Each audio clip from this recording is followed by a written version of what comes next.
resumidamente, então, essa é um pouco da história da agropecuária Guapiara, dos seus mais de 70 anos de atividade e mais de 25 anos na agropecuária.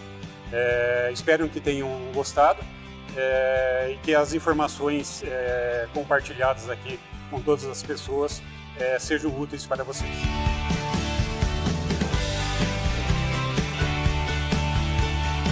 Olá, seja muito bem-vindo ao nosso Bate-Papo Guapiara. Hoje vamos falar um pouco sobre mercado e agradecendo sempre os nossos patrocinadores, a Nutron Cargill, a Biogênesis Bagó e a Selection Beef e a realização da agropecuária Guapiara, Topics Norsvin e o Presente Rural.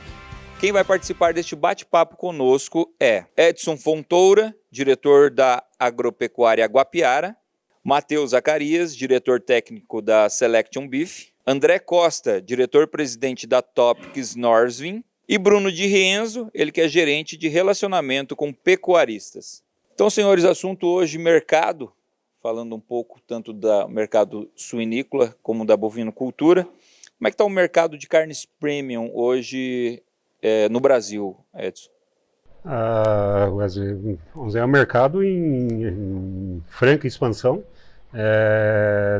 Como o mercado brasileiro, os produtores brasileiros não dão conta de atender a demanda que existe, né? Tanto é que a gente tem toda essa carne premium, importações de alguns cortes, né? Argentina, Uruguai, Estados Unidos. Então é um mercado em franca expansão e que os produtores ainda não conseguem atender a demanda, né? É um mercado que tem tudo ainda para crescer cada vez mais.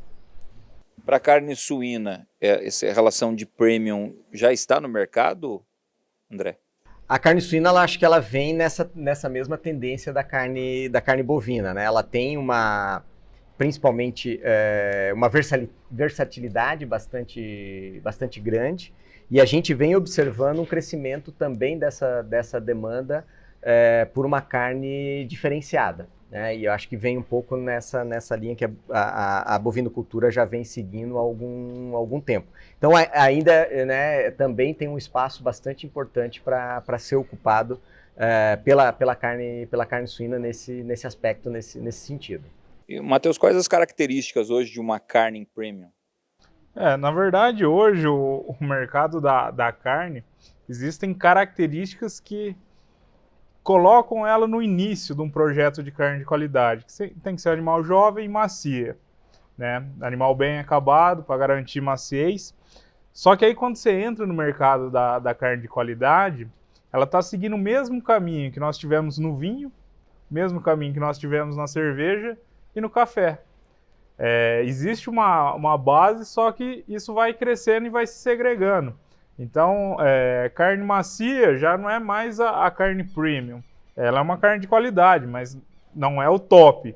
Aí nós vamos para questão de sabor, questão de marmoreio. E esses mercados vão se diferenciando pelos valores. Então, hoje eu tenho desde um corte de bife de chorizo, extremamente marmorizado, de um animal um pouco mais velho, uma coloração mais intensa, que a turma comercializa R$150 o quilo, R$200 o quilo, né? E eu tenho um animal extremamente jovem, carne macia, muito melhor do que a commodity de maior volume no Brasil, que o pessoal comercializa R$30, R$45 o quilo, né? Ou algumas outras carnes que passam por algum processo de maturação. Então a gente precisa identificar, primeiro, a genética dos animais que nós vamos trabalhar, o protocolo que a fazenda vai trabalhar, para a gente identificar em qual nicho, né, em qual degrau do mercado da qualidade de carne a nossa produção se encaixa, para a gente ter o maior desfrute desse trabalho que nós realizamos.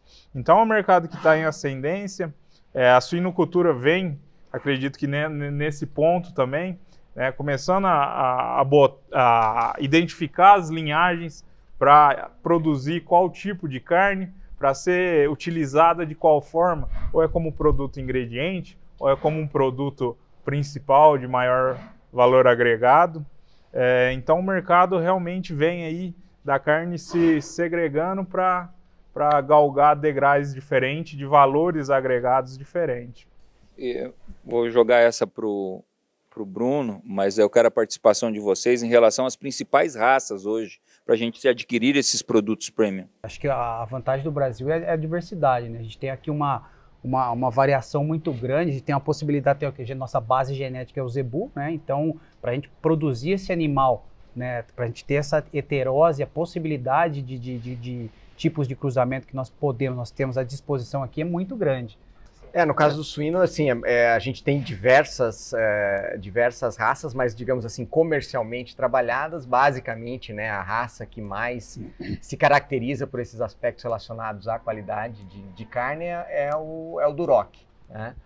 E a carne suína, falando um pouco desse aspecto, né, que o Matheus colocou, acho que o grande diferencial, e é isso, né, que o mercado vem evoluindo, digamos assim, e a carne suína acaba podendo entrar nesse mercado, eu não tenho dúvida nenhuma que ela se diferencia pelo seu sabor, né? Esse eu acho que é o grande diferencial da carne suína. E aí, nesse aspecto, né, a gente também tem que ter em mente, né, que, como o Matheus comentou, qual o sistema que eu vou utilizar, qual o sistema, né, que eu vou trabalhar para poder atender o mercado, né? Então eu posso trabalhar nesse sistema, como o Matheus colocou, de commodity, e aí uso, né, essas raças mais magras, né, com mais característica de menor gordura de marmoreio e tudo mais, que vão para, né, esse mercado de commodity, de produtos aí de massa, né, de maior volume. E o Duroc acaba encaixando um pouco nesse mercado de produto diferenciado, de carne fresca, onde o consumidor, né, aprecia uma determinada quantidade de gordura, aprecia uma gordura de marmoreio, porque é isso que vai trazer a experiência para ele ao provar esse tipo de carne, né? E as diferentes formas de preparo e de apresentação, né? Eu posso estar trabalhando, né, com um lombo copa, né, que é um corte de dianteiro, né, extremamente macio e marmorizado. A gente estava comentando agora há pouco do filé mignon suíno, né? A gente tem cortes distintos lá fora, é muito comum, daqui a pouco você está trabalhando com bochecha, né? Tipo, pratos preparados com bochecha de suíno, que são excepcionais em termos de sabor. Então essa versatilidade do suíno, eu acho que vai conseguindo abrir esse espaço para essa busca que o mercado vem fazendo de buscar o consumo de um produto diferenciado, e a gente estava comentando hoje a manhã inteira, falando um pouco de uma experiência diferente, né? E nesse aspecto e nesse sentido. E sem dúvida nenhuma, uma coisa que o bovino tem, que é essa utilização do dia a dia, né, da carne bovina no dia a dia, né, da dona de casa e tudo mais, os suínos têm também essa possibilidade de você atender esse tipo de mercado também, com filé, com bife de pernil, né, carne moída suína, que você utiliza também no molho bolonhesa. É a forma de como você apresenta os diversos cortes que você possa tá trabalhando e que traga, principalmente hoje também, né? Esse tipo de consumidor está procurando praticidade. E qual que está sendo o perfil hoje de consumidor desse tipo de carne premium? Vamos estabelecer assim. Eu acho que é esse consumidor que tem essa capacidade exatamente de ver essas diferentes experiências, né? De sentir essas diferenças efetivamente, né? E aí você conseguir preparar diversos tipos de produto da maneira correta, né? E que você atenda aí, né, os diversos segmentos desse mercado, né? Exatamente. Eu acho que esse consumidor também é o mesmo consumidor que está procurando uma cerveja artesanal, que está procurando um vinho diferente, que está deixando de lado, às vezes, um pouco a quantidade. Eu não faço mais um churrasco de 1,5 kg de carne para cada um, mas eu faço um churrasco de 600 gramas de carne para cada um, mas que é a carne, né? A pessoa se sacia, a pessoa se sente bem, ele degusta a carne, né? Então eu acho que está saindo um pouco da quantidade e priorizando um pouco priorizando bem mais a qualidade. Só fazendo um parênteses com relação ao que você falou de raça, né, da pergunta anterior, eu acho que raça é muito importante, não tem dúvida nenhuma. Existem segmentos genéticos que propiciam a uma determinada qualidade, né, desde que eu entenda aquilo como qualidade, né, mas que propiciam determinadas características quando o animal é terminado. Mas mais importante do que a raça, né, se você falar em carne de qualidade hoje, não tem dúvida que são as britânicas e as suas sintéticas, né? Existe um trabalho hoje muito grande no Nelore procurando o marmoreio, mas então muito mais importante que eu acho que seja você falar essa raça é a melhor, né? É você achar dentro daquela raça que você acredita que seja melhor, o indivíduo que seja melhor. Eu já comi carne de Angus horrível, que era uma sola de sapato. Nem por isso o Angus é ruim, muito pelo contrário, é sinônimo de qualidade. Como eu já comi carne de Nelore, que teoricamente é dita como uma carne de pior qualidade, que foi uma das melhores que eu já comi na minha vida. Então, assim, é muito o indivíduo e como foi feito. Sim. E como a gente consegue aliar hoje a questão custo-benefício nesse comércio de carnes, assim? A gente já falou, né? Questão do, talvez, fazer menos, mas com mais qualidade. Como a gente pode conseguir aliar isso, tanto no bovino quanto no suíno? Eu acho que o caminho já está sendo traçado, a gente já está sendo caminhado, na verdade, já está sendo trilhado. Hoje, a nossa média da carne bovina, em relação a 10 anos atrás, melhorou muito, né? Então, hoje você consegue carne macia na maioria dos lugares. Carne de bovina macia. Era até uma coisa que eu comentava com o André. O suíno ele não tem a imprevisibilidade de você comer uma carne macia, né? Sempre vai ser aquele padrão. No bovino ainda tem, né? Diminuindo isso, mas ainda tem. Mas hoje você já consegue uma carne macia na grande maioria das cidades você tem pelo menos um local que tem uma carne de boa qualidade, que seja uma carne macia. E daí, indo para aquele lado que o Matheus falou, começou a estratificar. Para mim não me interessa mais a carne macia. Me interessa a carne macia, que tenha suculência, que tenha sabor. Então vai começar a estratificar, né? Mas a carne como qualidade, não tem dúvida nenhuma que melhorou muito, muito. Eu acho que o aspecto, né, e o trabalho que o Matheus vem, né, que a empresa que o Matheus trabalha vem fazendo, vem nessa linha um pouco nesse sentido, né, de você diferenciar e segregar. Esse é o ponto. E aí você consegue, né, trabalhar de forma, usando tecnologia, fazer esse trabalho e você consegue retorno de maneira eficiente, né? Eu não vou só especificamente trabalhar com aquele animal para atender aquele nicho específico de mercado. Dentro daquilo que eu trabalho, eu consigo diferenciar e segregar e atingir os diferentes mercados e de maneira que eu consiga equalizar essa conta, né? E não existir esse trade-off que a gente fala, né? Entre qualidade, custo e eficiência. É bem essa questão mesmo. Hoje tem vários projetos que a gente trabalha que não é mais, eu vou trabalhar com carne de qualidade, todo projeto tem que ser montado para fazer um animal de carne de qualidade. O nosso trabalho hoje em alguns projetos desse volume de animais que você tem, você precisa de 1.000 animais para atender esse mercado que você tem para qualidade. Então nós vamos identificar de uma população de 3.000 animais, quem são esses 1.000? Mas dentro do seu protocolo, sem você ter que fazer nada extraordinário, porque ele já tem genética. A sanidade, a parte de cuidados com os animais, a parte de nutrição, tudo isso são ferramentas de potencializar a genética, né? Então, para esses animais que têm genética expressa, que vão conseguir expressar essa qualidade dentro do seu sistema, nós vamos trabalhar ali, porque no valor comercial ele já está te dando dinheiro.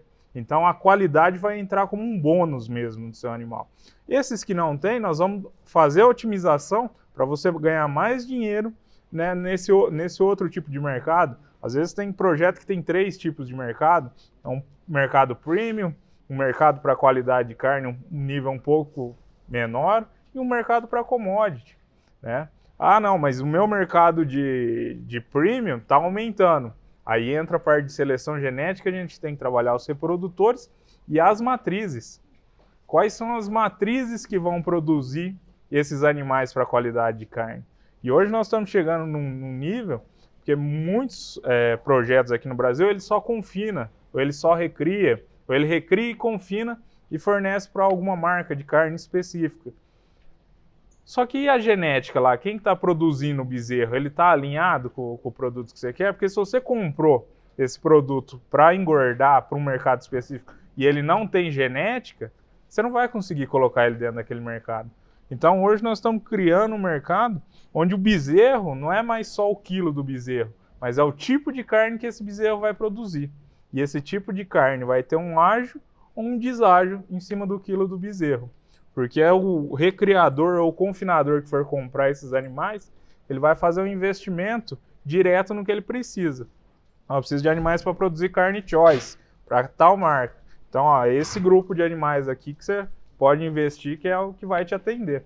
Então, o mercado de carne de qualidade, ele vai puxando a eficiência nas fazendas. Cada vez mais você tem que ser eficiente e dar gasolina azul para avião, né? Uma coisa que eu acho que vale a pena ser dita também, olhando um pouco para a tendência do mercado, a gente está falando de um produto que ele tem uma elasticidade de preço altíssima, né? Então, com a pequena variação de preço, tem-se uma variação muito brusca também de volume. No momento que a gente está passando agora, né, e antes disso também, com a tendência aqui, com a melhoria do poder aquisitivo da população, por tudo que foi dito até agora, né, você melhora os hábitos de consumo, né? Então, o cara que ele começa a ter acesso a uma carne premium, né, se ele não tem uma variação, né, de renda muito grande, ele dificilmente ele volta, ele come menos, mas dificilmente ele volta para esse consumo, né? E uma vez que você experimenta, você não quer voltar, né? Então, a tendência é de que, com a melhoria do poder aquisitivo, esse mercado fomente-se cada vez mais esse mercado, né? E fazendo uma analogia com a cerveja que você falou também, né, Edson, é o mesmo caminho, né, que a gente tem seguido, né? Então são produtos aí que, sem dúvida nenhuma, tem toda uma avenida de crescimento pela frente aí, acho que dificilmente esse mercado ele volta para trás. Bacana. Matheus, a gente chegou a comentar em relação aos tipos de carne, né? E como diferenciar a carne premium de carnes especiais? Tem essa diferença para o mercado hoje? Na verdade, hoje não existe uma regulamentação de classificação de carne, né? De carcaça para a produção de carne. O que existe são as marcas que se criam, essas marcas criam alguns protocolos, né, para que ela possa ter padrão. Então não existe uma regulamentação, a gente fala, os animais com esse padrão é um animal de carne premium, até porque às vezes o animal de carne premium pode ser um animal de idade mais avançada, né? E às vezes o animal de idade mais avançada não é o mais eficiente dentro da fazenda, né? Então não existe essa classificação, tudo depende do valor que você vai agregar.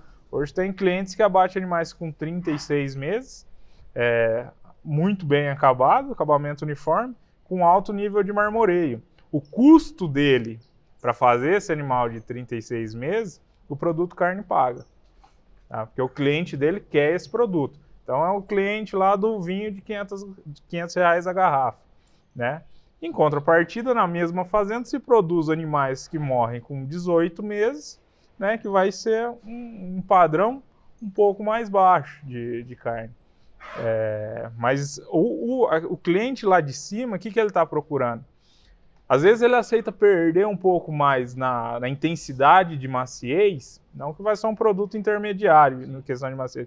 É um produto macio, só que você agrega muito em sabor, né? Então você tem um sabor mais intenso, né? No animal mais jovem, você ganha mais em maciez, só que você perde um pouco no sabor.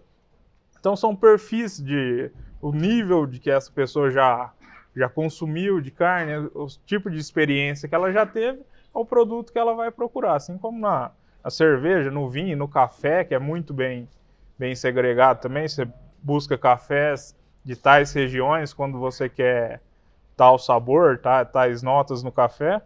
E a carne é assim, esse também que consome essa carne premium, ele vai consumir isso 1, 2 vezes no dia, talvez para o consumo mais frequente dele, ele consuma uma carne do meio da prateleira. Então, hoje se tem cliente para todos os níveis de carne, né? O que a gente tem que ajustar esse animal tem que ser eficiente da porteira para dentro, né? E ele tem que te agregar dinheiro da porteira para fora. Aí você fecha toda a cadeia.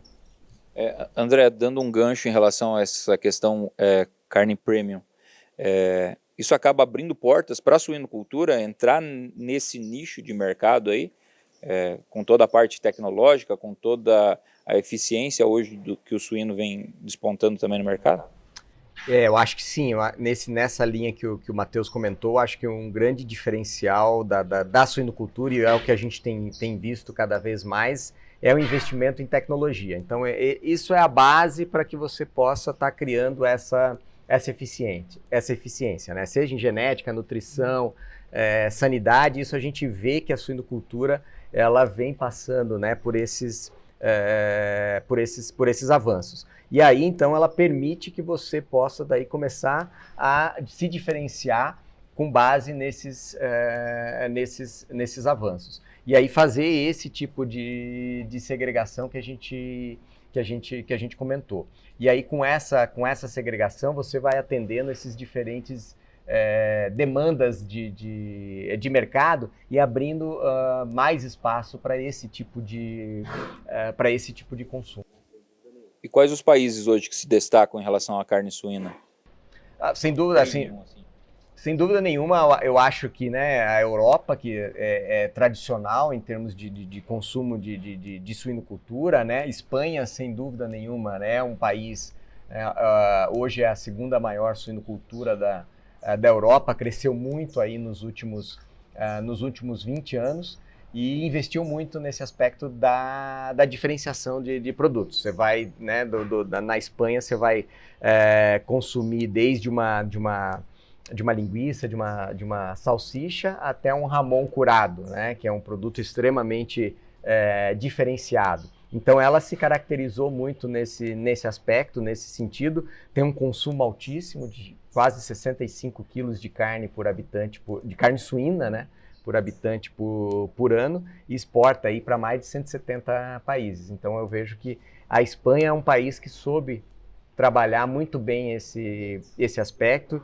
e evoluiu muito nesses 20 anos, com muito investimento, né, nessa questão de tecnologia e com muito investimento em marketing. Sem dúvida nenhuma, eles fizeram um trabalho fantástico nesse aspecto, nesse sentido, tanto interno, marketing interno, quanto o marketing externo, e aí podendo né, atender essa gama de países com os mais diferentes produtos, né?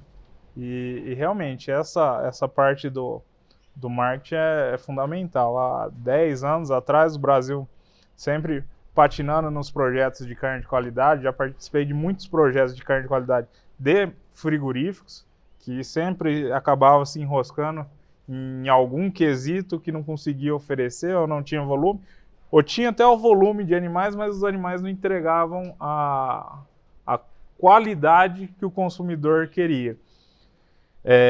Então é fundamental a apresentação. E hoje a gente fala da qualidade de carne, da qualidade de carne bovina, mas a gente tem que lembrar que a gente até estava conversando aqui, os cortes do contrafilé, picanha, são facilmente vendidos, né? O pessoal já conhece. Então o mercado da qualidade de carne está indo para um patamar agora de agregar valor em cortes que não se tinha valor agregado até alguns anos atrás. Então, é o acém que vira short rib de um animal de excelente qualidade, vai ser um corte excepcional. Um corte da paleta, flat iron, que é tão macio quanto um filé mignon, só que é muito mais marmorizado, é mais saboroso, é mais suculento. Então, tudo isso requer marketing, né? Os projetos de carne, as marcas de carne, eles precisam catequizar, ensinar o consumidor a diferenciar, ensinar ao consumidor que uma carcaça de qualidade produz todos os cortes de qualidade. Então, até repetir aqui um evento um restaurante que eu fui que eu fui de um amigo em Goiânia, ele falou, eu cheguei conversando lá com ele, falei, o que você tem de novidade aí, de novo no restaurante? Ele falou, cara, tem uns cortes de duroc marmorizado, você precisa ver que espetáculo. Foi lá, pegou os cortes, levou na mesa, mostrou, falou, cara, depois que eu comecei a experimentar aqui no restaurante, eu só como o filé mignon de duroc. É informação, né? Informação. Então ele trouxe aquela experiência, não, então vamos, prepara lá, vamos comer, vamos ver como é que é. E é um negócio espetacular, só que você precisa levar essa informação, você precisa fazer degustação, fazer eventos. Catequizar a pessoa. Catequizar. Você precisa fazer eventos, né, que promovam a carne. Assim como no Brasil surgiu os festivais aí de churrasco, né, churrascada, BBQ, não sei o quê. Então todos esses eventos é para enaltecer a qualidade de carne. Ninguém quer ir lá preparar uma carne de um animal sem origem, uma carne dura. Todo mundo vai e começa a fomentar. Ó, tem que produzir animal de qualidade, porque nos nossos eventos, para todo mundo ir lá tomar cerveja de qualidade, tomar bebidas de qualidade, a gente precisa ter uma carne no mesmo nível. Né? Então tudo isso é que faz com que esse mercado de carne premium aí, ele cresça. Eu acho que a gente também tem que quebrar um pouco o paradigma, né? Tem algumas coisas que foram, algumas informações que foram colocadas na nossa cabeça há algum tempo atrás, que hoje não é a realidade. Não é só animal extremamente jovem que produz uma carne de qualidade. Né? Você vai comer uma bisteca fiorentina na Itália, você não vai comer uma bisteca fiorentina de um animal de 12 meses. Você vai comer no mínimo de 36 meses, 30, 36 meses. Esse exemplo que o Matheus deu, do animal de 36 meses, é uma coisa que acontece comumente no Centro-Oeste. Uma novilha meio sangue, ela é inseminada aos 13, 14 meses, ela pare, né? Teve o primeiro parto, aos 5, 6 meses, o bezerro para um lado, vaca para o outro, o bezerro vai ser recriado ou vai ser confinado, e a vaca vai ser confinada. Animal que morre com 36 meses, extremamente marmorizada, bem acabada e uma carne de um sabor absurdo. Daí você fala, mas é carne de vaca. Qual o problema? Uma carne de uma boa vaca. Né? Então, eu acho que precisa quebrar um pouco disso daí. Só que eu acho que dificilmente alguém vai falar isso daí. Ó, você está comendo uma carne de vaca. Não vai colocar isso daí como propaganda nunca. Né? Então, não vai vender. Então, alguns paradigmas têm que serem quebrados nisso daí. Concordo plenamente. E André, falando um pouco da cadeia produtiva hoje no Brasil, de que forma que essa cadeia está trabalhando para melhorar a qualidade da carne, para a gente chegar nesse patamar de carne premium, que nem fora do país aí, como é que está?